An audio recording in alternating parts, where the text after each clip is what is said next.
Welcome to the channel. ఇవాటి recipe కారం పూస మసాలా. తక్కువ ఖర్చుతోటి ఎక్కువ ఆదాయము అంటారు. అలానే ఇంట్లో చేసుకొని అందరూ తినొచ్చు. తక్కువ మోతాదులోనే ఎక్కువ తినగలం అనమాట. బయట కొనుక్కుంటే రేట్ ఎక్కువగా ఉంటుంది, తినడానికి తక్కువ అవుతుంది.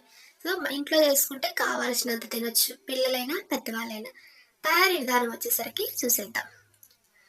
ఒక కప్పు బొరుగులు, మరమరాలు అంటారు, ఒక్కో సైడు బొరుగులు అంటారు. అలా మీడియం సైజ్ ఒక ఉల్లిపాయ ముక్కలు, ఒక కప్పు కారం పూస, ఇవన్నీతో పాటు ఒక నిమ్మకాయ, ఇంతవరకు ఉంటే సరిపోతుందండి.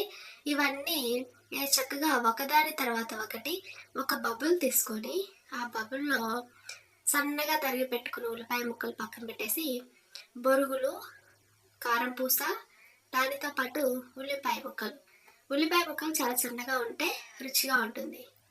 ఒక నిమ్మకాయ దబ్బని తీసేసుకొని ఒక ఉప్పని మెత్తగా పిండేసేయండి. పిండేసి కారం పూస అనేది కొద్దిగా నలిపేసినట్టు అనేసి దాంట్లోనే తగినంత కారము, నెయ్యి అన్నీ వేసి చక్కగా మిక్స్ చేసుకోవాలి.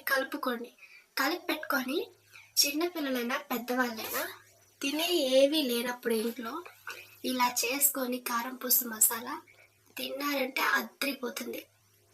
మీకు కావాలనుకుంటే ఇందులో ఉప్పు వేసుకోండి, వద్దనుకుంటే వదిలేయండి.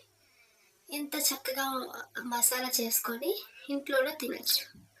బయటికి వెళ్ళి ఖర్చు లేకుండా, బయటికి వెళ్తే తినాలి అనిపిస్తుంది కానీ కొంచెమే తింటాం, ఎక్కువ తినాలనుకుంటే తినలేము. అదే ఇంట్లో చేసుకుంటే కావాల్సినంత తినొచ్చు అనమాట. ఇది కారం పూస మసాలా. వీడియోని వస్తే లైక్ చేయండి, షేర్ చేయండి, సబ్స్క్రైబ్ చేయండి. Thank you.